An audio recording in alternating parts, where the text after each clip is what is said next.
સંસાર સાગર તારવા જીનવાણી છે નવ કાભલી જ્ઞાની શુકાની મળ્યા વિના એ નાવ પણ તારે નહીં. આકારમાં શુદ્ધાત્મ જ્ઞાની શુકાની બહુ બહુ દોયલો મુજ પુણ્ય રાશિ ફર્યો અહો ગુરુ કાન તું ના વિકમલ્યો. અહો ભક્ત ચિદાત્માના શ્રીમંદર વીર બાયાંતરો વિભવો તારા તારે નાવ મુમુક્ષુના. સદા દ્રષ્ટિ તારી વિમર નિજ ચૈતન્ય નિરખે અને જ્ઞપ્તિ માહી ડરવ ગુણ પર્યાય વિલસે. નિજાલંબી ભાવે પરિણતિ સ્વરૂપે જય ભરે. હેલો સ્વરૂપે જય ભરે. નિમિત્તો વ્યવહારો ચિદ ઘન વિશે કાંઈ ન મળે. હૈયું શત શત જ્ઞાન જ્ઞાન ધબકે ને વજ્રવાણી છૂટે. વજ્રેશુ મુમુક્ષુ સત્વ ઝરકે પરદ્રવ્યના તો તૂટે.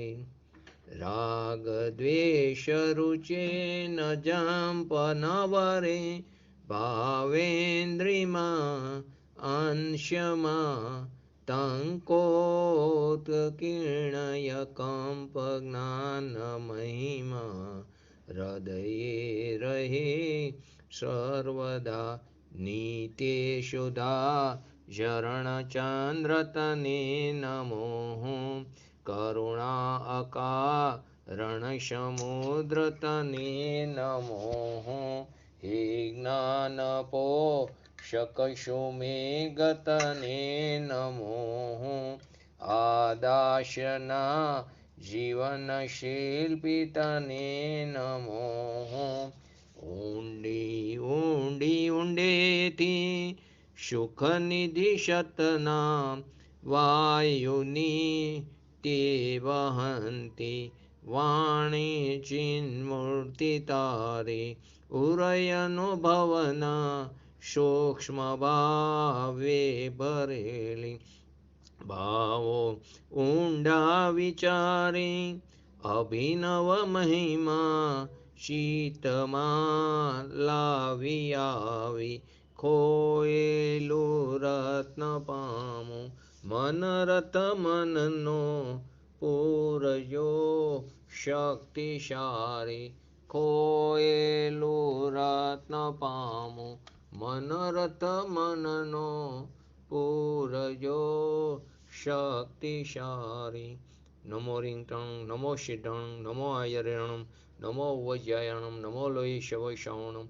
ચત્તારી મંગલમ અરિયંતા મંગલમ સિદ્ધા મંગલમ શાહુ મંગલમ કેવલી પંતો ધર્મો મંગલમ. ચત્તારી લોકોટમા અરિયંતા લોકોટમા સિદ્ધા લોકોટમા શાહુ લોકોટમા કેવલી પંતો ધર્મો લોકોટમા. ચત્તારી શરણ ભોજામી અરિયંતે શરણ ભોજામી સિદ્ધે શરણ ભોજામી શાહુ શરણ ભોજામી કેવલી પંતો ધર્મો શરણ ભોજામી.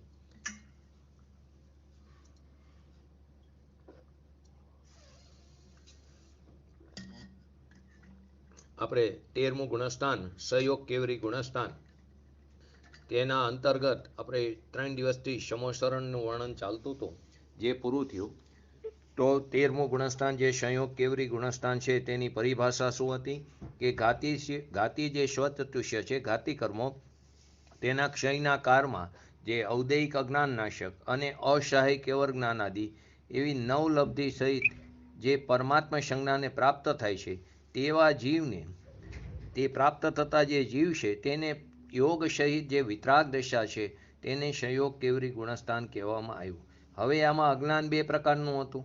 એક તો મિથ્યા શ્રદ્ધાના નિમિત્તે જે સંશય, વિપર્ય અને અનધ્યવસાય એ જે ત્રણ પ્રકારની વિપરીતતાને લઈને જે જ્ઞાન વ્યક્ત થાય છે તેને અજ્ઞાન અથવા મિથ્યા જ્ઞાન કહેવામાં આવ્યું. આ જ્ઞાન પહેલા ગુણસ્થાન અને બીજા ગુણસ્થાનમાં જોવા મળે છે. જ્ઞાનાવણીય કર્મના ઉદયથી બીજું અજ્ઞાન, જ્ઞાનાવણીય કર્મના ઉદયથી જે જ્ઞાનની પર્યાયમાં અભાવ રહે છે તેને પણ અજ્ઞાન કીધું છે. આ બીજા પ્રકારના અજ્ઞાનનું નામ ઔદયિક અજ્ઞાન છે અને તે પહેલા ગુણસ્થાનથી લઈને 12મા ગુણસ્થાનના અંતિમ સમય સુધી તે રહે છે. અને આ ઔદયિક અજ્ઞાનનો નાશ કેવળ જ્ઞાન થવાથી થાય છે. તેથી અહીં ઔદયિક અજ્ઞાન જે નામ આપ્યું છે તે બતાવ્યું છે. બીજું કેવળ જ્ઞાનમાં બીજું નામ આવ્યું, વિશેષણ આવ્યું અસહાય. તો અસહાયના બે અર્થ હતા કે જે દીન, ગરીબ, જેને કોઈ મદદ કરવાવાળું કે સહાયક નથી, જે દીનતાનું પ્રતીક છે તે પહેલો અર્થ થાય છે અસહાયનો. બીજો અર્થ તે કે જેને કોઈની પણ મદદ કે સહાયની આવશ્યકતા નથી, જે પોતે જ બધા કાર્યને માટે સમર્થ છે, સ્વસહાય છે, કે જે સ્વાધીન છે, પરિપૂર્ણ છે, તેને પણ અસહાય કહે છે. તે સ્વતંત્રતાનું પ્રતીક છે. તો અહીં જે અર્થ છે તે બીજા માટે છે. અસહાય શબ્દ તે બીજા માટે બતાવવામાં આવ્યો છે. હવે આમાં 13મા ગુણસ્થાનમાં સમ્યક્ત્વની અપેક્ષાએ વિચારી તો ત્યાં ક્ષાયિક સમ્યક્ત્વ છે, પરંતુ આ સંયોગ કેવરી ગુણસ્થાનમાં તેને કેવળ જ્ઞાનની પ્રાપ્તિ થઈ છે, પૂર્ણ દિશાની પ્રાપ્તિ થઈ છે. તે કારણે આ ક્ષાયિક સમ્યક્ત્વને પણ પરમ અવઘાત સમ્યક્ત્વ કહેવામાં આવ્યું છે.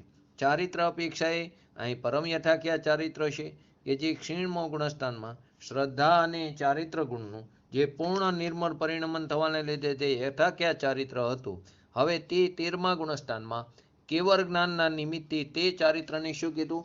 પરમ યથાખ્યા ચારિત્ર કહેવામાં આવ્યું.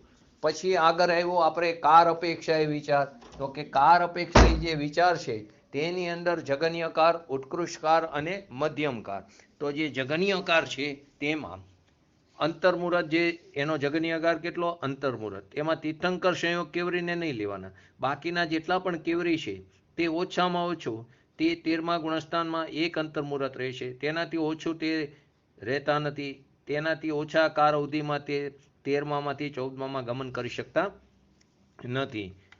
તેનો ઉત્કૃષ્ટકાર, જગન્યકાર, તીર્થંકર પરમાત્માનો તે 3 વર્ષથી લઈને 9 વર્ષ છે.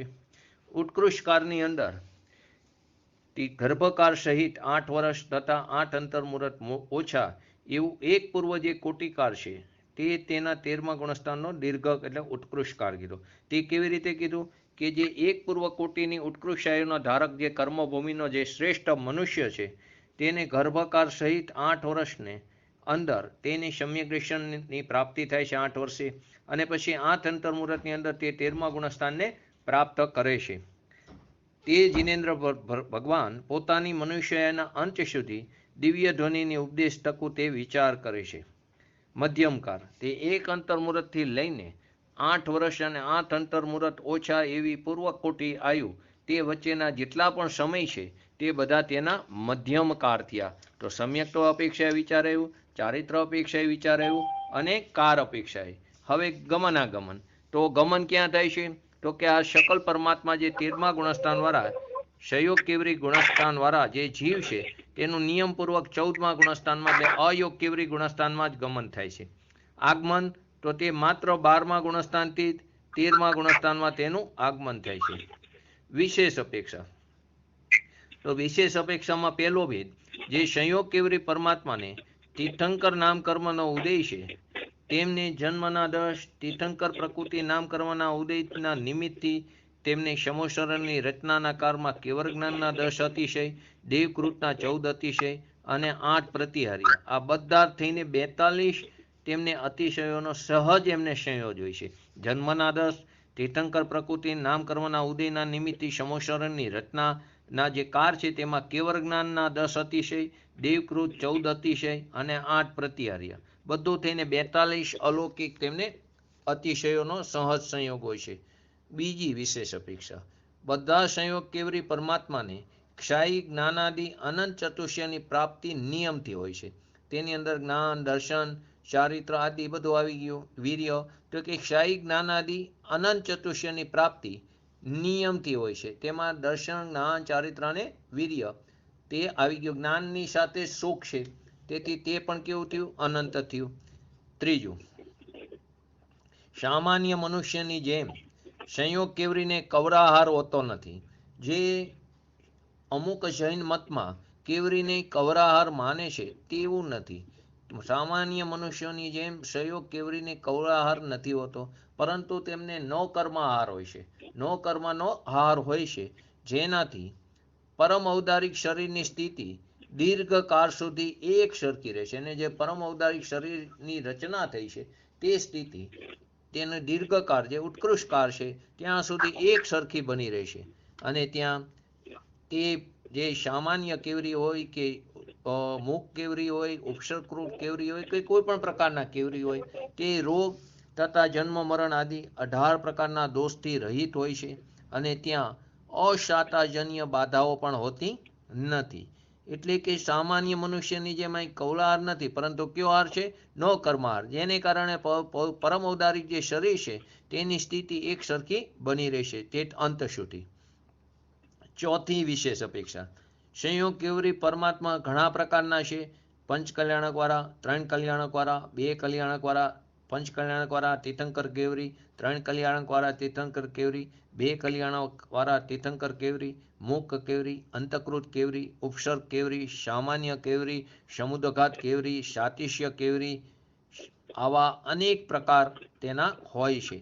તો 5 કલ્યાણકવાળા જે તીર્થંકર છે તે નિયમથી ભરત અને ઐરાવતમાં જેટલા પણ તીર્થંકર છે તે નિયમથી 5 કલ્યાણકવાળા છે. પરંતુ વિદેહ ક્ષેત્રની અંદર 5 કલ્યાણકવાળા પણ હોઈ શકે, 3 કલ્યાણકવાળા પણ હોઈ શકે અને 2 કલ્યાણકવાળા. એ આપણે એની વસ્તુ સમજાતા. 5 કલ્યાણક એટલે ગર્ભ, જન્મ, તપ કલ્યાણક, કેવર જ્ઞાન કલ્યાણક અને મોક્ષ કલ્યાણક. તપ કલ્યાણક કહો કે દીક્ષા કલ્યાણક કહો, તો કે જે ગર્ભમાં જ સમ્યક દર્શન સાથે આવ્યા હોય તેવા જીવોનો જ ગર્ભ કલ્યાણક ઉજવાય છે, અને તેનો જ જન્મ કલ્યાણક ઉજવાય છે. તો કે જે અહીં જેટલા પણ આવે છે ભરત ક્ષેત્ર અને ઐરાવત ક્ષેત્રમાં, તે બધા ગર્ભમાં સમ્યક દર્શનની સાથે જ આવ્યા છે, માટે તેમના 5 કલ્યાણક ઉજવાય છે. પરંતુ વિદેહ ક્ષેત્રમાં કોઈના 3 કલ્યાણક પણ ઉજવાય, કોઈના 2 કલ્યાણક. કે જેના 3 કલ્યાણક ઉજવાય છે, તો કે તે ગર્ભમાં સમ્યક દર્શન સાથે આવતા નથી, માટે તેનો ગર્ભ કલ્યાણક કે જન્મ કલ્યાણક ઉજવાતો નથી. પરંતુ તે જીવ દ્રવ્યલિંગી મુનિપણું ધારણ કર્યું હોય, પરંતુ સમ્યક દર્શનની પ્રાપ્તિ થતાં 3 કસાઈ ચોકડીની અભાવરૂપ વિતરાગ પરિણીતિ થાય છે, ત્યારે તે ભાવલિંગી મુનિરાજ થઈ જાય છે.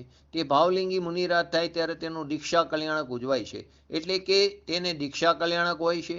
અથવા તો કોઈ જીવ જે છે તે સમ્યક દર્શનને પ્રાપ્ત થાય, પરંતુ તે જેવી 3 કસાઈ ચોકડીની અભાવરૂપ વિતરાગ પરિણીતિ એટલે કે બાહ્ય નગ્ન દિગંબરપણું ધારણ કરે ત્યારે તેનું દીક્ષા કલ્યાણક ઉજવાય છે.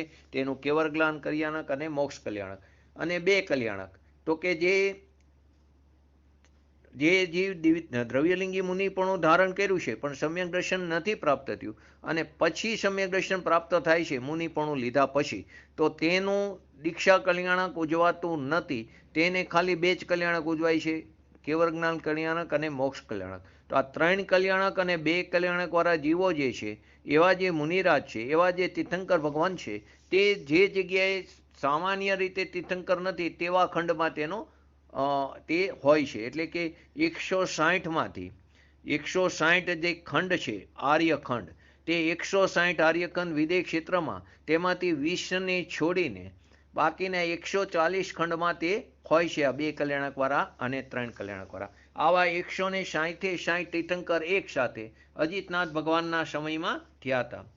પછી મુખ કેવરી કીધું કે જે સંયોગ કેવરીને વાણીનો યોગ ન હોય, જેમની દિવ્ય ધ્વનિ ન હોય, તેને મુખ કેવરી કીધું. અંતકૃત કેવરી એટલે કે જે પોતે ધ્યાન અવસ્થામાં જે બિરાજમાન મુનિરાજ છે, તેને પૂર્વ ભવ કે આ ભવનો વેરી અથવા વિદ્યાધર ઉપાડી આકાશમાં લઈ જાય અને ઉપરથી સમુદ્ર, અગ્નિ અથવા પહાડ ઉપર ઘા કરે અને તે નીચે પડે, તે વખતે પડતા સમયે નીચે સમુદ્ર કે અગ્નિમાં પડવાથી પહેલાં ને પહાડ ઉપર પછડાવાથી પહેલાં તે શુક્લ ધ્યાનની શ્રેણી માંડીને આકાશની અંદર જ તે સંયોગ કેવરી થઈને અંતર્મુહૂર્તની અંદર સિદ્ધ પદને પ્રાપ્ત કરે છે. તે અંતકૃત કેવરી કહેવામાં આવ્યા. ઉપસર્ગ કેવરી એટલે જે મુનિ અવસ્થામાં ઉપસર્ગ હોય તે ઉપસર્ગ અવસ્થાનો નાશ થતાં જ તેને કેવર જ્ઞાન પ્રાપ્ત થાય છે તેને ઉપસર્ગ કેવરી કહેવામાં આવ્યા. જે પાર્શ્વનાથ ભગવાનની વાત આપણે આવે છે તે પ્રથમન યુગમાં. સમુદ્રઘાત કેવરી કે જે સંયોગી જીનેન્દ્ર પરમાત્માની આયુ કર્મની સ્થિતિ અલ્પ છે, બાકીના 3 અઘાતી કર્મની સ્થિતિ વધારે છે, નામ ગોત્ર વેદનીય. પરંતુ આયુ કર્મની સ્થિતિ અલ્પ હોય તો એનું આયુ પૂરું થાય તો બાકીના 3 કર્મને કોણ ભોગવે? કયો જીવ ભોગવે? તો તે સમયે તેના પ્રદેશો, તે આત્માના પ્રદેશો તે આકાશમાં ફેલાય છે અને તે દંડ, પ્રતર, કપાટ, પુરાણ તે રીતે તેના આકાશમાં, તેના એટલે લોકાકાશમાં તેના પ્રદેશો ફેલાય છે 4 સમયમાં, અને 4 સમયમાં તે પાછા આવે છે. ત્યારે તેની જે બાકીના જે 3 કર્મની સ્થિતિ વધારે હતી તે આયુની સમાન થઈ જાય છે. તેને સમુદ્રઘાત કહેવામાં આવ્યું અને તે પ્રદેશવત્વ ગુણની પર્યાય છે. તો આ પ્રકારે તેના અલગ અલગ પ્રકારના જે એના ભેદ છે તે પણ આપણે સમજ્યા. પછી 5મી વિશેષ અપેક્ષા. જે સંયોગ કેવરી ગુણસ્થાનવાળા અર્યંતોને ઈચ્છા રહિત ઉપદેશ હોય છે. આ સંયોગ કેવરી ગુણસ્થાનવાળા જે અર્યંતોને જ ઈચ્છા રહિત ઉપદેશ છે તેના માટે તેમને તીર્થંકર પરમાત્મા તીર્થંકર પ્રકૃતિ કર્મના ઉદયથી ત્યાં સમોસરણની રચના થાય છે. સામાન્ય કેવરીને માટે પણ ગંધકુટીની રચના સૌધર્મની ઇન્દ્રની આજ્ઞાથી કુબેર દ્વારા થાય છે. સામાન્ય કેવરીને ગંધકુટીની રચના થાય સૌધર્મના ઇન્દ્રથી, પરંતુ સમોસરણની રચના તો તીર્થંકર પ્રકૃતિનો જેને બંધ પડ્યો છે અને તેનો ઉદય આવે છે તે કર્મના ઉદયથી તે સમોસરણની રચના થાય છે. 7મા ગુણસ્થાનથી લઈને 12મા ગુણસ્થાન સુધી જે મુનિરાજ છે તે ધ્યાન અવસ્થામાં એટલે કે શુદ્ધ ઉપયોગમાં છે, તેથી તેમને ઉપદેશ નથી. 6ઠ્ઠા ગુણસ્થાનવાળા જે મુનિરાજ છે, 5મ ગુણસ્થાન વર્તી જે શ્રાવક છે અને 4થા ગુણસ્થાન વર્તી અવ્રતી જે શ્રાવક છે તેનો જે ઉપદેશ છે તે ઈચ્છાપૂર્વક જ થાય છે. એટલે કે 4થા, 5મા અને 6ઠ્ઠા ગુણસ્થાનવાળા જે જીવો છે તેમનો ઉપદેશ કેવો હોય? ઈચ્છાપૂર્વક. 7મા ગુણસ્થાનથી લઈને 12મા ગુણસ્થાન સુધી મુનિરાજ શુદ્ધ ઉપયોગમાં છે ત્યારે તેમને ઉપદેશ હોતો નથી. અને જે સંયોગ કેવરી જે 13મું ગુણસ્થાન છે ત્યારે તેમની જે દિવ્યવાણી ખરે છે ત્યારે તેમને એમનો ઉપદેશ ઈચ્છા રહિત હોય છે. જીનેન્દ્ર ભગવાનની જે અસ્ખલિત એટલે કે નિરંતર અનુપમ જે દિવ્યવાણી છે તે મુખેથી ને ઓષ્ટેથી નથી, પરંતુ સર્વાંગે ખરે છે. સર્વાંગેથી 3 સંધિકારમાં અને મધ્યરાત્રિમાં પણ 6 ઘડી એટલે કે 9 કલાક અને 36 મિનિટ સુધી તે વાણી ખરે છે અને 1 યોજન સુધી તે વાણી સંભળાય છે. 1 યોજન સુધી તે વાણી સંભળાય છે. અને તેનાથી પણ વિશેષ અતિરિક્ત કે પુણ્યાત્મા જેવા ગણધરદેવ, ઇન્દ્ર અથવા ચક્રવર્તી તેના પ્રશ્નો અનુસાર તેનું નિરૂપણ કરવાના અર્થે તે દિવ્ય ધ્વનિ શ્રેષ્ઠ સમયમાં પણ ખરે છે. આ સિવાય આ 3માંથી કોઈને કંઈ પ્રશ્નો થાય તો તેના નિરૂપણને અર્થે તે દિવ્ય ધ્વનિ શ્રેષ્ઠ સમયમાં પણ ખરે છે. આ દિવ્યવાણી 1 યોજન સુધી સંભળાય છે. તે 1 યોજનની અંદર કે દૂર, નજીક બેઠેલા, અંદર જ તે દૂર હોય કે નજીક બેઠેલા જે જીવો છે તેને 18 મહાભાષા અને 700 લઘુ ભાષાથી યુક્ત એવા તિર્યંચ, મનુષ્ય તથા દેવની ભાષામાં તે પરિણમિત થાય છે. આવી તેનામાં અધિકતા, ન્યૂનતા અને અધિકતાથી રહિત એવી મધુર ગંભીર વાણી તે દરેકને પોતપોતાની પાત્રતાને અનુસાર એ ભાષાને પ્રાપ્ત થાય છે. હવે જે આ અવસર્પિણીકાર છે, ત્યારે આપણો અવસર્પિણીકાર છે, તેમાં જે 24 તીર્થંકરો થયા તેમનું સમોસરણનું પ્રમાણ ક્રમથી 12 યોજનથી ચાલુ થાય. પહેલા તીર્થંકરનું 12 યોજન અને છેલ્લા તીર્થંકરનું ઘટતું સમોસરણ 1 યોજનનું, મહાવીર સ્વામી ભગવાનનું 1 યોજનનું, ઋષભદેવ ભગવાનનું 12 યોજન. પણ કેવો? અવસર્પિણીકારમાં. પછી ઉત્સર્પિણીકારમાં, આના પછી ઉત્સર્પિણીકાર આવશે ત્યારે જે પહેલા તીર્થંકર છે તેમનો સમોસરણનો વિસ્તાર 1 યોજન, પછી તે ક્રમે વધતું જે છેલ્લા તીર્થંકર છે તે વખતે સમોસરણનો જે એરિયા છે તે કેટલો થાય છે? તે 12 યોજન પ્રમાણ હોય છે અંતિમ તીર્થંકરમાં. અવસર્પિણીમાં પહેલેથી 24 સુધી, પહેલા 12 અને છેલ્લે 1, અને ઉત્સર્પિણીમાં પહેલા 1 અને છેલ્લે 12 યોજન પ્રમાણ એનું હોય છે સમોસરણ. 6ઠ્ઠી વિશેષ અપેક્ષા. અહીંયા ઇન્દ્રિયાદિ પરનિમિત્ત નિરપેક્ષ અને નિશાય ત્રિકારવતી લોકાલોકને યુગપદ જાણવા દેખવા વાળું કેવર જ્ઞાન અને કેવર દર્શન ઉત્પન્ન થાય છે, અને તે બંનેનું પરિણમન યુગપદ એક સાથે, ત્યાં કોઈ ક્રમ નથી પડતો, અક્રમ રીતે. છદ્મસને પહેલા દર્શન ઉપયોગ હોય છે, પછી જ્ઞાન ઉપયોગ હોય છે, પરંતુ કેવરીને કેવર જ્ઞાન, કેવર દર્શન અને કેવર જ્ઞાન તે યુગપદ અક્રમ રીતે તે થાય છે. એટલે કે તે કેવું છે, ઇન્દ્રિયાદી પરનિમિત્તથી નિરપેક્ષ છે, નિશાય છે, એટલે કે સ્વયં પરિપૂર્ણ સામર્થ્યવાન છે. એવું ત્રિકારવર્તી લોકાલોકને યુગપદ જાણવા દેખવા વાળું આવું કેવર જ્ઞાન અને કેવર દર્શન તે એક સાથે ઉત્પન્ન થાય છે, ત્યાં ક્રમ પડતો નથી. છદ્મસ અવસ્થામાં જીવને પહેલું સામાન્ય અવલોકન એટલે કે દર્શન થાય છે, પછી વિશેષ અવલોકન રૂપ જ્ઞાન થાય છે. પરંતુ કેવર જ્ઞાન, કેવર દર્શન અને કેવર જ્ઞાનની સંદર્ભમાં જો જોઈએ તો ક્રમિક દર્શન અને ક્રમિક જ્ઞાનની પ્રવૃત્તિને જો માનીએ તો સંયોગ કેવરી જે છે તેને જિનેન્દ્ર સર્વજ્ઞ અથવા તો તે સર્વદર્શી સિદ્ધ તે કહી શકાતા નથી. તો કે કેમ કહી શકાતા નથી તે? તો કે જે સમયે કેવર દર્શન હોય તે જ સમયે જો કેવર જ્ઞાન ન હોય તો જિનેન્દ્ર સર્વજ્ઞ કેવી રીતે સિદ્ધ થાય? તો તે અલ્પજ્ઞાની થઈ ગયા. તેથી સંયોગ કેવરી અવસ્થામાં દર્શન અને જ્ઞાન આ બંને ઉપયોગો એટલે દર્શન ઉપયોગ અને જ્ઞાન ઉપયોગ બંનેની પ્રવૃત્તિ યુગપદ એટલે એક સાથે હોય છે. બંને કેમ કે બંને કર્મનો ક્ષય જ્ઞાનાવર્ણ્ય અને દર્શનાવર્ણ્ય બંને કર્મનો ક્ષય પણ એક જ સમયમાં થાય છે. સાતમી વિશેષ અપેક્ષા, જે સંયોગ કેવરી ગુણસ્થાનથી આમને પરમ ગુરુ અથવા પરમાત્મા સંજ્ઞા પ્રાપ્ત થાય છે. આ સંયોગ કેવરી ગુણસ્થાનથી તેમને પરમ ગુરુ અથવા પરમાત્મા સંજ્ઞા પ્રાપ્ત થાય છે. ત્યાં સુધી સાધક દશા કીધી છે, ત્યાં સુધી છદ્મસ દશા કીધી છે, પરંતુ 13મું ગુણસ્થાન જે આત્માના 3 ભેદ કીધા છે, બહિરાત્મા, અંતરાત્મા અને પરમાત્મા, તો ચોથા ગુણસ્થાનથી લઈને 12મા ગુણસ્થાન સુધી અંતરાત્મા કીધું છે, 1 થી 3 ગુણસ્થાનને બહિરાત્મા કીધા છે, અને 13 અને 14 તે પરમાત્માના ભેદ બતાવવામાં આવ્યા છે. એમાં 13મું ગુણસ્થાન તે શકલ પરમાત્મા એટલે કે શરીર સહિત છે, અને 14મું ગુણસ્થાન તે શરીર રહિત એટલે કે નિકલ પરમાત્મા કહેવામાં આવે. પરંતુ તે આ 13મા ગુણસ્થાનથી તેમને પરમ ગુરુ અથવા તો તેમને પરમાત્મા સંજ્ઞાનું નામ પામ્યા છે. પરમ ગુરુ કેમ કીધા? તો કે જે ભાવલિંગી મુનિરાજ છે તે પણ ખરેખર સાચા ગુરુ છે. 6, 7મા ગુણસ્થાનમાં ઝૂલતા ભાવલિંગી મુનિરાજ જે અષ્ટદ્રવ્યોથી તે પૂજનીય છે, તે મહામુનિરાજ કે જેને હાલતા ચાલતા સિદ્ધ કહે છે, જેને ગુરુદેવ વારંવાર એમના પ્રવચનોમાં કહે છે અમે તો તેમના દાસાનું દાસ છે, એવા ભાવલિંગી મુનિરાજ તે સાચા ગુરુ છે. કોની અપેક્ષાએ? તો કે અવ્રતી શ્રાવક કે વ્રતી શ્રાવકની અપેક્ષાએ તે સાચા ગુરુ છે. અને તે ભાવલિંગી મુનિરાજ તેને અને કેવર જ્ઞાનીને લો એટલે કે 13મા ગુણસ્થાન વાળા અર્યંત ભગવાન કેવરી તેને બેને સાથે લો તો અર્યંત કેવરી તે સાચા ગુરુ એટલે કે પરમ ગુરુ છે. અને તે ભાવલિંગી મુનિરાજ તેની અપેક્ષાએ વ્યવહાર ગુરુ થયા. અને અર્યંત કેવરી અને સિદ્ધ ભગવાનને સાથે લો તો સિદ્ધ ભગવાન તે પરમ ગુરુ છે, અને અર્યંત ભગવાન તેની અપેક્ષાએ વ્યવહાર ગુરુ થયા. તેવી રીતે સિદ્ધ ભગવાન અને આપણો આત્મા લે તો આપણો આત્મા તે સાચો પરમ ગુરુ છે, અને સિદ્ધ ભગવાન તે તો પરદ્રવ્ય થયા, તો તેથી તે વ્યવહાર ગુરુ છે. પરંતુ દરેક અપેક્ષા સમજવી પડે. તો કેમ એને પરમ ગુરુ કીધા છે અર્યંત ભગવાનને? કેમ કે તે સાચા આપ્ત છે, પરમ હિતોપદેશી છે, તે સર્વજ્ઞ છે, તે સર્વદર્શી છે, તે નિર્દોષ છે, તે પરિપૂર્ણ છે, તેમની પર્યાયમાં પૂર્ણ દશા પ્રગટ થઈ ગઈ છે વ્યક્ત રૂપે.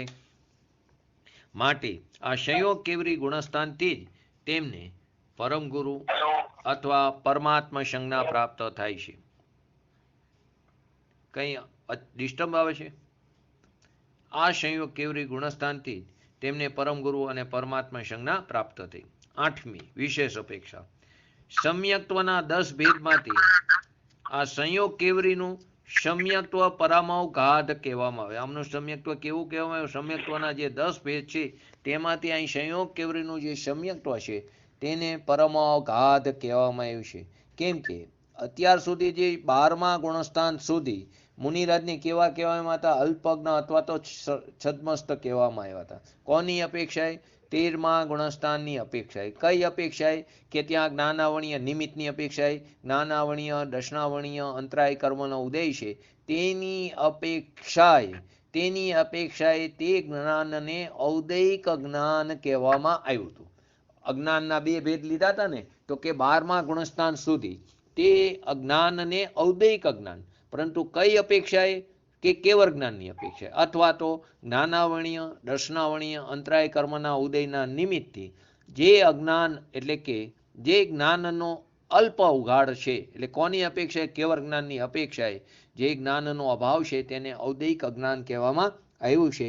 તો સાધક દશા સુધી જે મુનિરાજ છે તે અલ્પજ્ઞ હતા, પરંતુ તે 12મા ગુણસ્થાનના અંતે તેને પૂર્ણ દશા એટલે કે અનંત ચતુષ્યની પ્રાપ્તિ થઈ. તે સર્વજ્ઞ થયા, તે સર્વદર્શી થઈ ગયા. આ જ કારણે સમ્યક્ત્વના તે પરમ અવગાઢપણામાં છે, માટે ત્યાં તેનો પરમ અવગાઢ ભેદ બતાવવામાં આવ્યો છે. કેમ કે 12મા ગુણસ્થાનના અંત સુધી તો તે અલ્પજ્ઞ હતા, છદ્મસ્થ હતા, પરંતુ 12મા ગુણસ્થાનના અંતે જ્ઞાનાવણીય, દર્શનાવણીય અને અંતરાય 3 ઘાતી કર્મનો ક્ષય થવાથી એના નિમિત્તે જે જ્ઞાનનો અભાવ હતો તે પૂરેપૂરો જ્ઞાનનું પૂર્ણ દશા પ્રગટ થઈ ગઈ. ત્યારે તેને જે સમ્યક્ત્વ જે છે તેનો ભેદ તે પરમ અવગાઢપણું બતાવવામાં આવ્યો છે. કેમ કે ત્યાં તે કેવળ જ્ઞાની થઈ ગયા, તે સર્વજ્ઞ છે, તે સર્વદર્શી છે, તે પરમ હિતોપદેશી છે, તે સાચા આપ્ત છે અને નિર્દોષ છે. 9મી વિશેષ અપેક્ષા. અહીંયા સંયોગ શબ્દ વાપર્યો છે તે અંતદીપક છે. તે કેવો છે? અંતદીપક. અંતદીપક એટલે ફરીવાર સમજો કે અંતમાં દીપક હોય તો તે છેક પહેલે સુધી પ્રકાશે. હોલમાં છેડે હોય દીપક તો તે દીપક દીવો તે પહેલે સુધી તે પ્રકાશ કરે છે. તો અહીં જે સંયોગ શબ્દ છે તે અંતદીપક છે. તો કે 13મા ગુણસ્થાનમાં જે દીપક શબ્દ મૂક્યો છે, 13મા ગુણસ્થાનમાં જે સંયોગ શબ્દ મૂક્યો છે તે પહેલા ગુણસ્થાન સુધી પ્રકાશિત કરે છે. તો પહેલા ગુણસ્થાન સુધી બધામાં સંયોગ શબ્દ મૂકી શકાય. સંયોગી મિથ્યાત્વ ગુણસ્થાન, સંયોગી સાંસાધન સમ્યક્ત્વ ગુણસ્થાન. સંયોગ એટલે કે યોગ સહિત છે. તો પહેલેથી 13 સુધી યોગનો સદભાવ છે, 1 થી 10 સુધી કસાય છે અને 1 થી 13 સુધી યોગ છે. તો 1 થી 10 સુધી યોગ પણ છે અને કસાય પણ છે. તો યોગ અને કસાયના નિમિત્તે કર્મનો 4 પ્રકારનો બંધ પડે છે. યોગના નિમિત્તે પ્રદેશ અને પ્રકૃતિ બંધ પડે છે, કસાયના નિમિત્તે સ્થિતિબંધ અને અનુભાગ બંધ પડે છે. પરંતુ 11મા ગુણસ્થાનથી કસાય નથી, કસાયનો ઉપશમ છે, કાં તો ક્ષય પણ છે. 10મા ગુણસ્થાને જો સપક્ષેણીઓ માંડેલો હોય તો તેના અંતે તેનો ક્ષય થઈ જાય છે. તો 11મા ગુણસ્થાનથી કસાયના અભાવને કારણે ત્યાં સ્થિતિ અને અનુભાગ નથી, ત્યાં પ્રદેશ અને પ્રકૃતિ બંધ પડે છે. અને આ 13મા ગુણસ્થાન સુધી યોગ છે, આત્માના પ્રદેશોનું કંપન છે, માટે ત્યાં પ્રદેશ અને પ્રકૃતિ બંધ પડે છે, પરંતુ સ્થિતિ અને અનુભાગ બંધ પડતા નથી. તો આ જે સંયોગ શબ્દ છે તે અંતદીપક છે અને તે પહેલે સુધી પ્રકાશિત કરે છે. એટલે પહેલા ગુણસ્થાનથી લઈને બધે સંયોગ શબ્દ વાપરી શકાય. સંયોગ મિથ્યાત્વ, સંયોગ સંસાધન સમ્યક્ત્વ, સંયોગ મિશ્ર આદિ. હવે 10મી વિશેષ અપેક્ષા. અહીં જે કેવરી શબ્દ છે, સંયોગ કેવરી, જો જે કેવરી શબ્દ છે તે આદિદીપક છે. સંયોગ શબ્દ છે તે અંતદીપક કીધું, કેવરી શબ્દ છે તે આદિદીપક કીધું. આદિ એટલે શરૂઆતમાં, હોલની શરૂઆતમાં દીવો હોય તો તે છેડે સુધી પ્રકાશે. તો આ આદિ એટલે શરૂઆત. તો કે કેવરીમાં શબ્દ જે છે તે આદિદીપક કીધો તો તે છેદ સુધી, એટલે કે ક્યાં સુધી આવે કેવરી? તો કે સંયોગ કેવરી, અયોગી કેવરી અને સિદ્ધ કેવરી. આ ત્રણેયમાંય કેવરી વાપરી શકાય. કેવરી શબ્દ તે આદિદીપક થયો, સંયોગ શબ્દ તે અંતદીપક થયો. તો આ કેવરી શબ્દ તે આદિદીપક છે. તે 13મા ગુણસ્થાનમાં વ્યક્ત થયેલું કેવળ જ્ઞાન એટલે કે કેવરીપણું તે આગળના 14મા ગુણસ્થાનમાં અને સિદ્ધાલયમાં પણ અનંત કાળ સુધી સતત ધ્રુવ અને અચલ ધ્રુવથી રહે છે, જેથી અયોગ કેવરી કે તેને સિદ્ધ કેવરી પણ કહી શકાય. 11મી વિશેષ અપેક્ષા. અહીંયા 4 ઘાતી કર્મનો અભાવ થઈ ગયો છે. 12મા ગુણસ્થાનના અંતે બાકીના 3 ઘાતી કર્મનો અભાવ થયો છે. 10મા ગુણસ્થાનના અંતે મોહનીય ઘાતી કર્મનો અભાવ થઈ ગયો છે અને બાકી જે 3 જ્ઞાનાવણીય, દર્શનાવણીય અને અંતરાય, આ 3 ઘાતી કર્મનો અહીં અભાવ થઈ જવાને કારણે જે સંયોગ કેવરી જે અરિહંત પરમાત્મા છે તેને જીવન મુક્ત પણ કહે છે. તેને જીવન મુક્ત પણ કહે છે. પરંતુ હજી અહીં 4 અઘાતી કર્મની સત્તા અને ઉદય હોવાને કારણે તથા અસિદ્ધત્વ ભાવ પણ પડ્યો છે, તેને લીધે તેને મુક્ત અવસ્થાની પ્રાપ્તિ થતી નથી. ફરીવાર અહીંયા 4 ઘાતી કર્મનો અભાવ થઈ ગયો છે. એકનો અભાવ 10મા ગુણસ્થાનના અંતે મોહનીય કર્મનો, અને બાકીના 3 ઘાતી કર્મનો અભાવ 12મા ગુણસ્થાનના અંતે. તો 12મા ગુણસ્થાનના અંતે અને 13મા ગુણસ્થાનનો પહેલો સમય, બે વસ્તુ એક જ છે. તો કે ત્યાં તેનો અભાવ થવાથી સંયોગ કેવરી દશા જે છે અર્યંત પરમાત્મા દશા, તેને જીવન મુક્ત પણ કીધું. પરંતુ અહીં હજી 4 અઘાતી કર્મની સત્તા પણ પડી છે અને ઉદય પણ છે. તેને કારણે અને અસિદ્ધત્વ ભાવને લીધે, હજી સિદ્ધત્વ ભાવ નથી, અસિદ્ધત્વ ભાવને લીધે તેને મુક્ત અવસ્થાની પ્રાપ્તિ થતી નથી. 12મી વિશેષ અપેક્ષા. ભવ્ય જીવોના ભાગ્યવશત ભગવાનનો વિહાર હોય છે. જે ભવ્ય જીવ છે તેની પોતાની ભવ્ય જીવની ઉપાદાનની લાયકાત છે, તે લાયકાતને કારણે જ ભગવાનનો વિહાર હોય છે. તેના નિમિત્તે તેના ભાગ્યને કારણે જ ભગવાનનો વિહાર હોય છે. તે સ્વયં તે પ્રમાણે તેની ગતિ થાય છે અને તે ત્યાં અટકે છે, સ્થિર થાય છે. ત્યાં ધર્મચક્ર પણ સ્થિર થઈ જાય છે અને ત્યાં ઇન્દ્રની આજ્ઞાથી કુબેર ક્ષણ માત્રની અંદર સમોશરણની રચના કરી નાખે છે. તો કે ત્યાં ભવ્ય જીવ્યોના ભાગ્યને કારણે ભગવાનનો વિહાર હોય છે. કેવરી ભગવાન વિહારના કોઈ વ્યવસ્થાપક પણ નથી, તે કોઈ ઇન્દ્રિયાદિક પણ નથી. જે જીવોની મોક્ષ માર્ગની પ્રાપ્ત કરવાની પાત્રતા પાકી ગઈ છે તેમને જ આવું સર્વોત્તમ નિમિત્ત પણ મળે છે.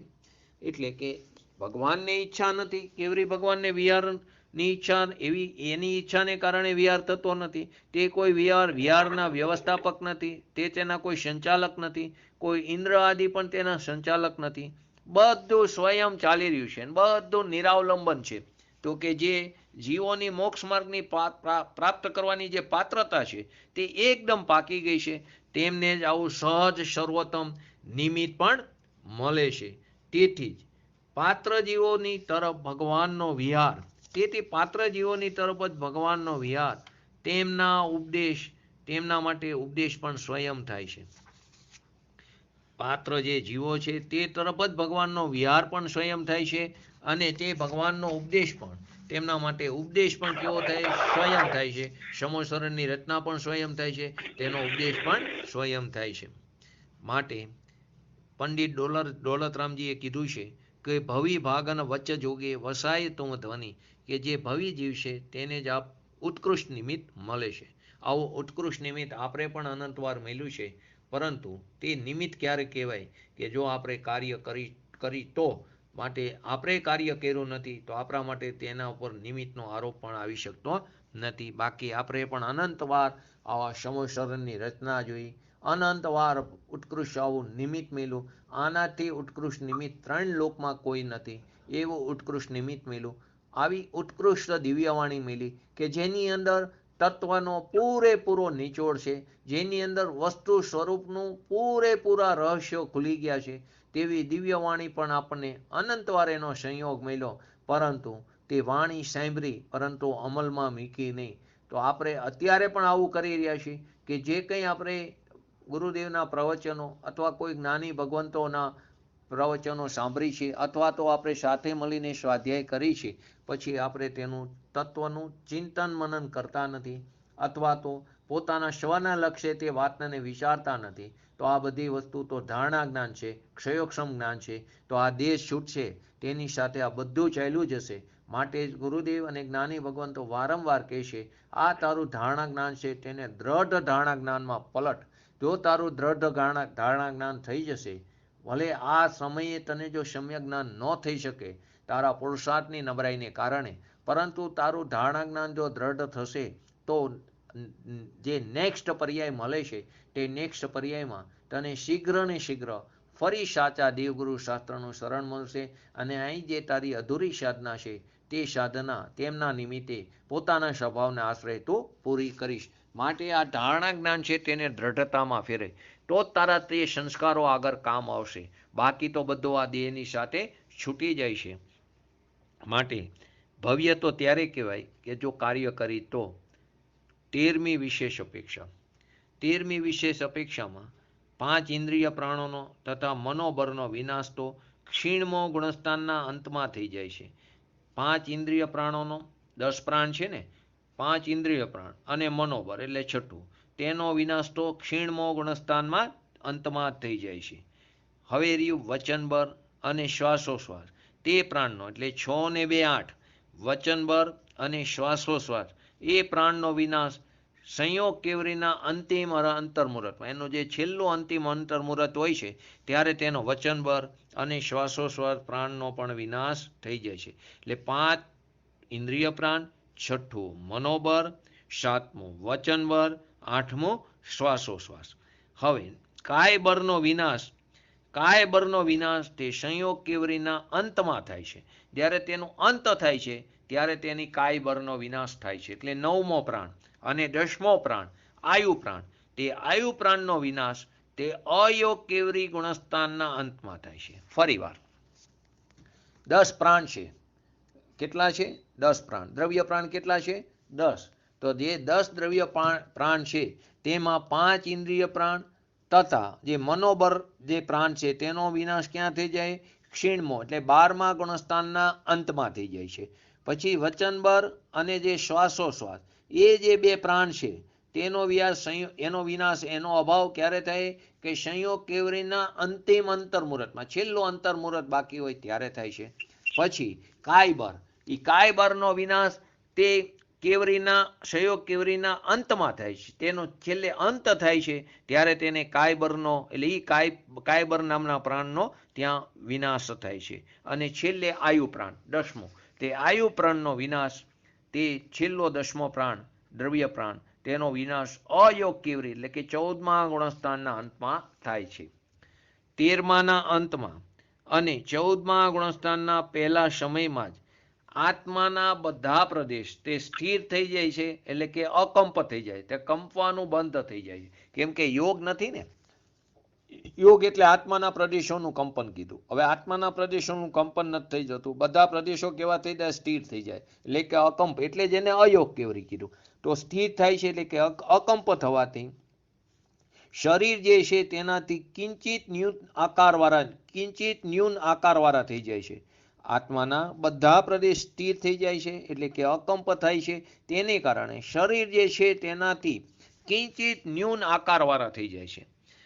પ્રદેશો તે સિદ્ધ અવસ્થા યોગ્ય આત્મ પ્રદેશોનો આકાર જે છે તે નારિયેળમાં જે સૂકો ગોરો છે ને તેના જેવો તે કિંચિત ન્યૂન થઈ જાય છે. જે એનું શરીર છે તે શરીરથી કિંચિત ન્યૂન આકારવાળા. તો કેવો આકાર થાય છે? તો કે તે કેવી રીતના થાય છે? તો કે તે આત્મા પ્રદેશોનો આકાર તે નારિયેળમાં જે સૂકો ગોરો છે તેના જેવો તે કિંચિત ન્યૂન આકાર થઈ જાય છે. સંયોગ કેવરી પરમાત્માને કેટલા અને કયા કર્મનો નાશ થયો છે?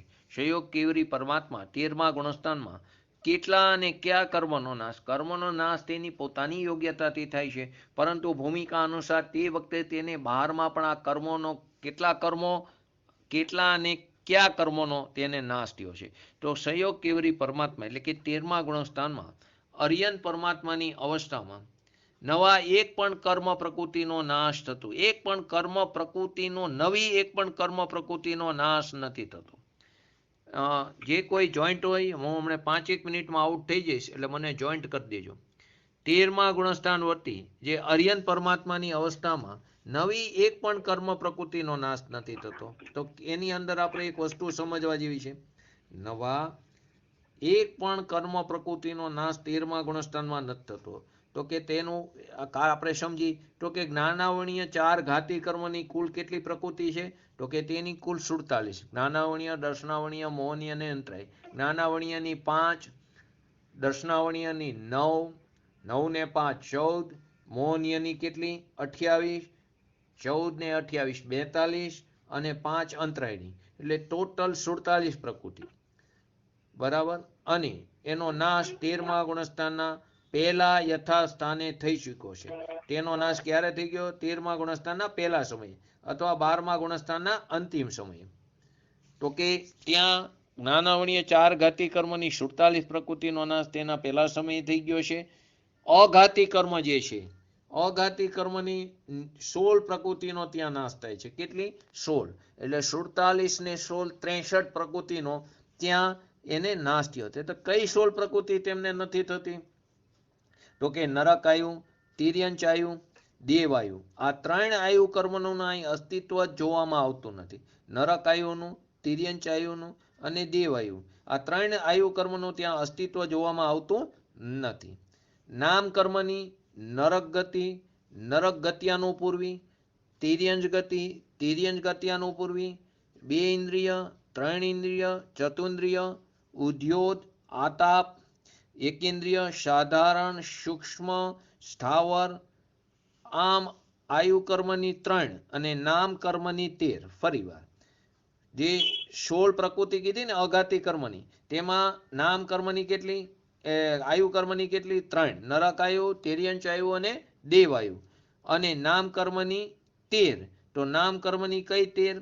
તો કે નરક ગતિ, નરક ગત્યાનુપૂર્વી, તિર્યંચ ગતિ, તિર્યંચ ગત્યાનુપૂર્વી, 2 ઇન્દ્રિય, 3 ઇન્દ્રિય, ચતુન્દ્રિય, ઉદ્યોત, આતાપ, એકેન્દ્રિય, સાધારણ, સૂક્ષ્મ, સાધારણ, સૂક્ષ્મ અને સ્થાવર. આવી આયુ કર્મની 3 અને નામ કર્મની 13 એ મળીને કુલ 16 પ્રકૃતિ અને ઘાતી કર્મની 47. આમ કુલ 63 પ્રકૃતિનો ત્યાં અભાવ થાય છે. સંયોગ કેવરી પરમાત્માની કેટલા અને કયા કર્મનો? તો કે 63. તો કયા કર્મ? તો આપણે આ વિગતવાર જોઈ લીધું. હવે છેલ્લે અહીં ઇન્દ્રિય, આલોક અને મનની અપેક્ષા ત્યાં હોતી નથી. તેને એટલે કેવર અને અસહાય કીધું. જેમાં ઇન્દ્રિયની પણ અપેક્ષા નથી, આલોક એટલે આલોકની પણ નથી, મનની પણ અપેક્ષા નથી. માટે તેને શું કીધું છે? કેવર અથવા તો અસહાય કહેવામાં આવ્યું છે. તે કેવર અથવા અસહાય જ્ઞાન જેને હોય છે, આવું કેવર અથવા અસહાય જ્ઞાન જેને હોય છે એને જ આપણે કેવરી કીધું છે. પરંતુ ત્યાં મન, વચન અને કાયની પ્રવૃત્તિને ત્યાં યોગ કીધું છે. જે યોગની સાથે રહે છે તેને આપણે શું કીધું? સંયોગ કીધું. આ રીતે સંયોગ હોવા છતાં તે કેવરી છે, માટે તેને શું કીધું? સંયોગ કેવરી. સામાન્યથી સંયોગ કેવરી જે જીવ છે એની વાત બતાવી ફરીવાર. જેમાં ઇન્દ્રિય, મનની કોઈ પણ અપેક્ષા નથી આલોકની, તેને કેવર અથવા અસહાય કીધું. તે કેવર અથવા અસહાય જ્ઞાન જેને હોય છે, કેવર અથવા અસહાય જ્ઞાન જેને હોય છે તેને કેવરી કીધું. પરંતુ ત્યાં મન, વચન અને કાયની પ્રવૃત્તિ જે ત્યાં છે, જેને આપણે યોગ કહીશું, મન યોગ, વચન યોગ અને કાય યોગ, જે યોગની સાથે રહે છે તેને શું કીધું? તેને આપણે યોગની સાથે રહે છે તેને આપણે સંયોગ કીધું છે. આ રીતે જે સંયોગ હોતા થકા જે કેવરી છે તેમને ત્યાં સંયોગ કેવરી કહેવામાં આવ્યું છે. હવે આમાં જે સંયોગ પદનું જે ગ્રહણ કર્યું છે તે કેવું છે? તે અંતદીપક છે.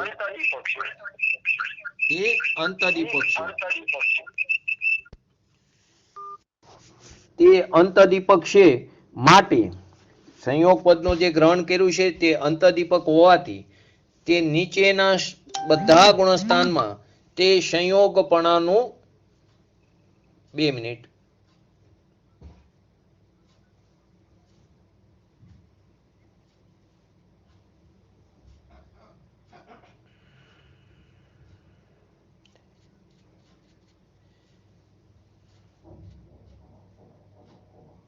હેલો, અવાજ આવે છે ને? હેલો,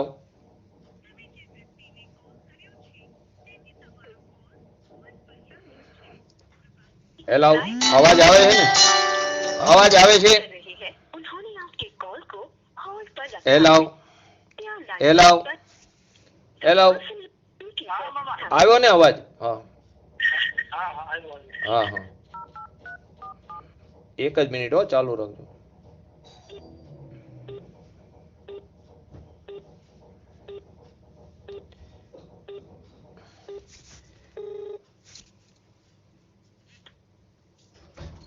હેલો, હા, જોઈન્ટ કરી દીધા હો તમને. હેલો, હા હા હા. તો આમાં જે સંયોગ પદ આવ્યો તે અંતદીપક છે, કેવરી આવ્યો તે આદિદીપક છે. તો કે ત્યાં તે નીચેથી પહેલેથી નીચે એટલે 13મા ગુણસ્થાનથી લઈને પહેલા ગુણસ્થાન સુધી બધાને સંયોગ પદ લાગી શકે છે. ત્યાં ચારે ઘાતી કર્મનો ક્ષય કરી દેવાથી, વેદનીય કર્મને નાશ કરી દેવાથી અથવા 8 કર્મના અવયરૂપ અહીંયા 60 ઉત્તર કર્મ પ્રકૃતિ કીધી. કેટલી કીધી? 60 ઉત્તર કર્મ પ્રકૃતિ નષ્ટ કરી દેવાથી આ ગુણસ્થાનની અંદર કેવો ભાવ કીધો? ક્ષયિક ભાવ કીધો. ચારે ઘાતી કર્મનો ક્ષય છે, વેદનીય કર્મને નાશ કર્યો છે અને 8 કર્મના અવયવરૂપ જે 60 ઉત્તર કર્મ પ્રકૃતિ છે તેનો નાશ. અહીં 60 કીધી, આગળ આપણે 63 લીધી હતી. તો કેમ આ બંને વચ્ચે ફરક પડ્યો? તો કે અહીં અર્યન જે પરમેષ્ઠી છે તેના ચારે ઘાતી કર્મની 47, નામ કર્મની 13 અને આયુ કર્મની 3, એમ આપણે 63 પ્રકૃતિનો અભાવ આગળ જોયો. પરંતુ અહીં 60 કર્મ પ્રકૃતિનો અભાવ બતાવ્યો. એનો અભિપ્રાય એમ સમજવો કે આયુની જે 3 પ્રકૃતિના નાશ માટે પ્રયત્ન કરવો પડતો નથી, તે સહજ રૂપે હોય છે. જે આયુ કર્મની જે આપણે 3 જોઈ હતી ને, નરક આયુ, તિર્યંચ આયુ અને દેવાયુ, તે 3 પ્રકારની પ્રકૃતિના નાશ માટે કોઈ પણ પ્રયત્ન કરવો પડતો નથી. માટે 63માંથી 3ને છોડી દીધી. એટલે 60 કર્મ પ્રકૃતિનો ત્યાં અભાવ બતાવવામાં આવ્યો. આવા મુક્તિને પ્રાપ્ત થવાવાળા જીવના એક મનુષ્ય આયુને છોડીને અન્ય આયુની ત્યાં સત્તા જોવામાં આવતી નથી. માટે અહીં આયુ કર્મની 3 પ્રકૃતિની અવિવિક્ષા એટલે કે તેની ગૌણ કરીને 60 પ્રકૃતિનો નાશ ત્યાં બતાવવામાં આવ્યો છે. આગળ આપણે 14મું ગુણસ્થાન સંયોગ કેવરી અયોગ કેવરી ગુણસ્થાન. આ છેલ્લું અંતિમ ગુણસ્થાન છે. પછી ગુણસ્થાન તીત છે. તો કેવર જ્ઞાની ફરીવાર ગુણસ્થાનની પરિભાષા ભૂલી ગયા છો, 1.5-2 મહિના થઈ ગયા. શું આવતી હતી ગુણસ્થાનની પરિભાષામાં? બોલો કોઈ કે બોલું હું? મોહ અને યોગના નિમિત્તિ જીવના શ્રદ્ધા અને ચારિત્ર ગુણમાં થતી તારતમ્ય અવસ્થાને શું કીધું હતું આપણે?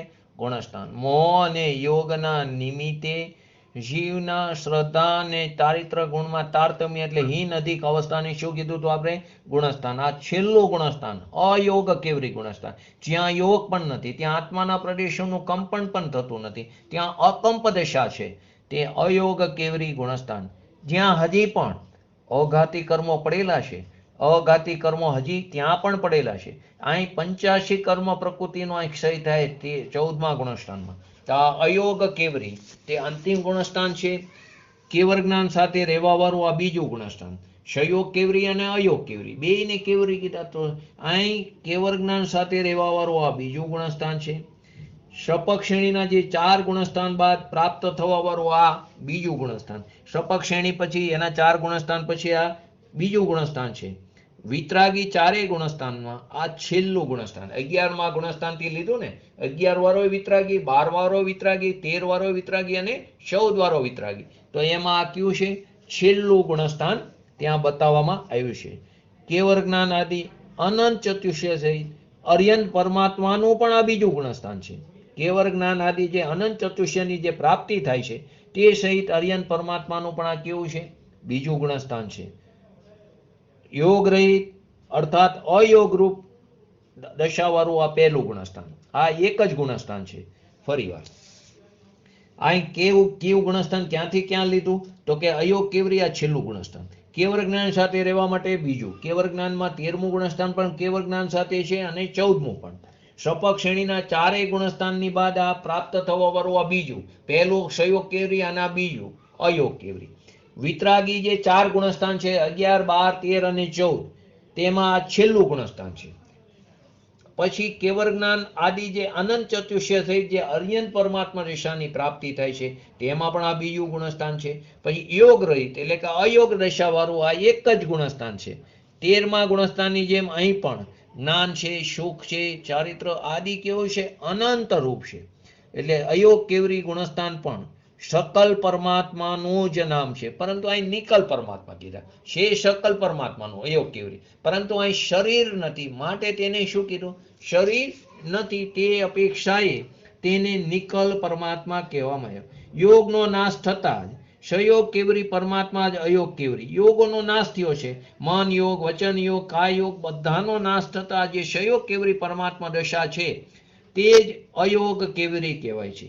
શરીરમાં રહેવા છતાં પણ શરીરમાં રહેવા છતાં પણ યોગનો નિરોધ, શ્વાસોશ્વાસ પણ બંધ થઈ ગયા છે. મન વચન કાયના નિમિત્તથી થવાવાળા આત્માના પ્રદેશોનું, મન યોગ વચન યોગ કાય યોગના નિમિત્તથી થવાવાળા આત્માના પ્રદેશોનું કંપન પણ અટકી ગયું છે. તેથી આત્મા અને શરીરનું એક ક્ષેત્ર વગા સંબંધ હોવા છતાં નૈમિત્તિક સંબંધનો પણ અભાવ થઈ ગયો છે. પરિવાર યોગોનો નાશ થઈ ગયો છે. યોગોનો નાશ, મન યોગ વચન યોગ કાય યોગ, બધા પ્રકારના યોગોનો નાશ થતા જ આજે સંયોગી કેવરી પરમાત્મા છે તે જ કેવા થઈ જાય છે? અયોગ કેવરી પરમાત્મા. શરીરમાં રહેવા છતાં પણ યોગનો નિરોધ છે. શ્વાસોશ્વાસ પણ બંધ થઈ ગયા છે. શ્વાસો છેલ્લું અહીં કયો પ્રાણ છે? આયુ પ્રાણ જ બાકી રહ્યો છે. ત્યાં શ્વાસોશ્વાસ પણ બંધ થઈ ગયા છે. પરંતુ મન વચન કાયના નિમિત્તથી થવાવાળા યોગ જે છે, એટલે કે મન વચન કાયના નિમિત્તથી થવાવાળા આત્માના પ્રદેશોનું કંપન પણ થંભી ગયું છે, અટકી ગયું છે. તેથી આત્મા અને શરીરનું બે વચ્ચે જે એક ક્ષેત્ર વગા સંબંધ છે તે હોવા છતાં પણ ત્યાં નૈમિત્તિક સંબંધનો ત્યાં અભાવ થઈ ગયો છે. તો આની પરિભાષા શું થશે? સંપૂર્ણશીલના ઐશ્વર્ય એટલે વૈભવથી સંપન્ન અને બધા પ્રકારના આશ્રવના નિરોધક, કર્મ બંધન, દ્રવ્ય કર્મ, ભાવ કર્મ, નો કર્મથી રહિત એવા જીવની યોગ રહિત વિતરાગ દશાને, વિતરાગની સર્વજ્ઞ દશાને અયોગ કેવરી ગુણસ્થાન કહેવામાં આવ્યું. ફરીવાર, સંપૂર્ણશીલના વૈભવથી ઐશ્વર્યથી સંપન્ન, પૂરેપૂરા સંપન્ન છે. બધા આશ્રવ એટલે કે સર્વ આશ્રવના તે નિરોધક છે. કર્મ બંધનથી તે રહિત છે. તે કર્મના બંધન ત્યાં નથી, કર્મ બંધનથી તે કેવા છે? રહિત છે. એવા જીવની યોગ રહિત, યોગ રહિત, યોગ પણ નથી, યોગનો પણ અભાવ છે. એવા જીવની યોગ રહિત જે વિતરાગી, જે સર્વજ્ઞ દશા છે, પરિપૂર્ણ દશા છે, તેને અયોગ કેવરી ગુણસ્થાન કહેવામાં આવ્યું છે. હવે નામ, તો કે સંયોગી જીન આ એક નામ છોડીને 13મા ગુણસ્થાનમાં જેટલા પણ નામ આપણે બતાવ્યા હતા તે બધા નામ અહીં પણ વ્યવહારથી કહી શકાય છે. એક સંયોગી જીન નહીં, કેમ કે ત્યાં યોગનો સંયોગ કીધો છે, યોગ સાથેનું યોગ શૈલ, તે નામને છોડીને બાકી બધા નામ અહીં વ્યવહારથી કહી શકાય. જેવી રીતે અરિહંત, અરહંત, અરોહંત, જે ત્રણ ભેદ આપણે સમજ્યા હતા ને, અરિહંત, અરહંત અને અરોહંત. ફરીવાર, અરિહંત કોને કીધું હતું? અરિહંત કોને કીધું હતું? અરિ એટલે દુશ્મન, જે આપણા દુશ્મન છે એવા રાગ દ્વેષ આદિ જે વિકારી પરિણામ છે તેનો હંત કરવા વાળો, એટલે કે તેનો અંત કરવા વાળો, એટલે કે તેનો નાશ કરવા વાળો અથવા તો તેને ઘાત કરવા વાળા, તેને અરિહંત કીધા. અરહંત એટલે જે લોકમાં સર્વશ્રેષ્ઠ છે, પૂજ્ય છે, જે સૌથી વધારે પૂજનીય છે તેવા અરહંત. અરોહંત એટલે કે જે જન્મ મરણનો નાશ કર્યો છે, તેને જન્મ મરણ એવા ભવોનો અભાવ કર્યો છે, એવા અરોહંત. કેવરી, પરમાત્મા, શકલ પરમાત્મા, પરમ જ્યોતિ, નિષ્કંપ પરમાત્મા આદિ. નિષ્કંપ એટલે કંપન વગરના પરમાત્મા આદિ નામ અહીં બતાવવામાં આવ્યા છે. હવે પ્રશ્ન થાય, અયોગ કેવરીને શકલ પરમાત્મા કહેવામાં દોષ આવે છે કે શું?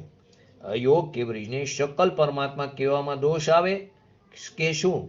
તો કે કોઈ દોષ આવતો નથી. કેમ કે અયોગ કેવરી ગુણસ્થાન વર્તી જે અર્યંત પરમાત્મા છે તે પ્રત્યક્ષમાં શરીર સહિત છે. પ્રત્યક્ષ તો કેવા છે? આ અયોગ કેવરી ગુણસ્થાન વાળા પરમાત્મા તે શરીર સહિત છે, તેથી શકલ પરમાત્મા છે. કલ શબ્દનો અર્થ શરીર છે, સહિત. શકલ એટલે શરીર સહિત. કેમ કે આ ગુણસ્થાનમાં 4 આ ઘાતી જે કર્મોમાંથી 85 કર્મની સત્તા ત્યાં હજી પડેલી છે. કેટલી સત્તા પડી છે? 85 કર્મની સત્તા હજી ત્યાં પડેલી છે. તો માટે કોઈ પણ પ્રકારનો દોષ નથી આવતો અયોગ કેવરીને શકલ પરમાત્મા કહેવાનો. કેમ કે અયોગ કેવરી ગુણસ્થાન વાળા જે અર્યંત પરમાત્મા છે તેને પ્રત્યક્ષમાં શરીર છે, શરીર સહિત છે, તેથી તેને શકલ પરમાત્મા કહેવાય છે. કલ શબ્દનો અર્થ શરીર છે, શરીર સહિત. આ ગુણસ્થાનની અંદર 4 અઘાતી કર્મની 85 પ્રકૃતિની સત્તા પડી છે. આ 14મા ગુણસ્થાનના અંતે તે 85 કર્મનો પણ ત્યાં સત્તામાં જે પડ્યા છે તેનો ત્યાં અભાવ થઈ જાય છે. આ પ્રકારે આપણે 14મું ગુણસ્થાન અયોગ કેવરી ગુણસ્થાન, જેની આપણે વાત આપણે સમજી રહ્યા છીએ. હવે આવતીકાલે તેમાં સમ્યક્ત્વ અપેક્ષાએ, ચારિત્ર અપેક્ષાએ, કાર અપેક્ષાએ, ગમનાગમન અપેક્ષાએ અને વિશેષ અપેક્ષાએ. એટલે આવતીકાલે 14મું ગુણસ્થાનમાં આગળ જશે અને કદાચ પૂરું પણ થઈ જાય કાલે. નહીતર પરમ દિવસે 14મું ગુણસ્થાન, પછી ગુણસ્થાન તીત, એટલે કદાચ 2 દિવસ એ ચાલશે. તો આપણે આ મારા ખ્યાલ પ્રમાણે 25 માર્ચથી ગુણસ્થાન ચાલુ કર્યું છે, જૈનાભાસથી ચાલુ કર્યું હતું. તો અત્યારે આપણો એ ગુણસ્થાન વિષય મારા ખ્યાલ પ્રમાણે 2 કે 3 દિવસમાં પૂરું થશે.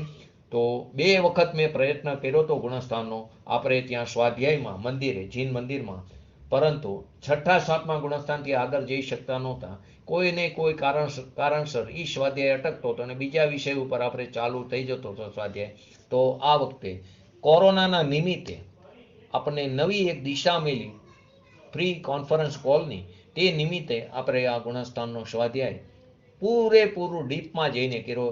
એટલે કે એકદમ ડીપ નહીં, પરંતુ બને તેટલું ડીપ. અને તમે બધાએ પણ બહુ જ ક્ષમતાથી તેને સાંભળ્યું છે. અને તે ભૂમિકા અનુસાર આપણા પરિણામને દરેકે પોતે પોતાના પરિણામને ચકાસવાનું છે. તે પરિણામને ચકાસીને તે પરિણામ ફરી ઉત્પન્ન થાય તો તેની અંદર જોડાવું કે ન જોડાવું એટલું આપણે કરી શકીએ છીએ. તો તે પરિણામથી બચીને આપણે આપણા સ્વભાવ પર લક્ષ્ય કરીને આપણી પર્યાયમાં શીઘ્ર ને શીઘ્ર વિતરાગતા પ્રાપ્ત કરી અને આપણે બધા ક્યાંય પણ કોઈ પણ જણ કોઈ રસ્તા ઉપરથી ઉતરી જાય આ રસ્તા ઉપરથી, તો તેને વાત્સલ્ય ભાવનાથી તેને ફરી આ જીન માર્ગના રસ્તા ઉપર ચડાવવો તે સ્થિતિકરણ અંગ છે. તો તેને ફરી આપણે આવા માર્ગ ઉપર ચડાવી દેવો. મારી પણ ક્યાંય ભૂલ થતી હોય તો મને પણ આ રસ્તા ઉપર ચડાવી દેવો. કેમ કે આપણે બધા સાથે બેસીને ચર્ચા કરી રહ્યા છીએ, સાધર્મી છીએ. તો આપણે આવી સ્થિતિકરણ અંગ અને વાત્સલ્ય ભાવના સહિત આપણે આગળના સ્વાધ્યાય કરશું. તો આજે કઈ પ્રશ્ન હોય તો કહો, નહીં તો જય જિનેન્દ્ર. પ્રશ્ન એ છે કે અયોગી કેવડી વાત કરી, બરાબર? તો પછી યોગ જે પાછળની જે શિક્ષા પ્રવૃત્તિ કેવી રીતના નાશ થાય? એ તો આપણે ગણતા નથી. તો થાય ને, નાશ કેમ નો થાય? એ કર્મનો નાશ તો એની પોતાની યોગ્યતાથી થાય, થોડું કોઈ કરે. એક એ એવું ગુણસ્થાન છે આવડું આ કે કોઈ પણ વસ્તુ લો તેમાં નાશ તો કર્મનો નાશ તો પોતાની યોગ્યતાથી થાય છે. કોઈ કર્મનો નાશ કઈ હા ગણવાનું, પણ એ કઈ શરીરને કારણે થોડો કર્મનો નાશ થાય. શરીર એક બીજું પૂતગલ દ્રવ્ય, કર્મ બીજું પૂતગલ દ્રવ્ય. બંને પૂતગલ દ્રવ્યની વર્તમાન પર્યાયનો એકબીજામાં અભાવ છે, અનન્ય ભાવ હિતો. તો કે શરીરને કારણે થોડો કર્મનો નાશ થાય ને જીવને કારણે ન થાય. એ બંનેનો એકબીજા વચ્ચે અત્યંત અભાવ છે, બધું સ્વતંત્ર છે. બરાબર.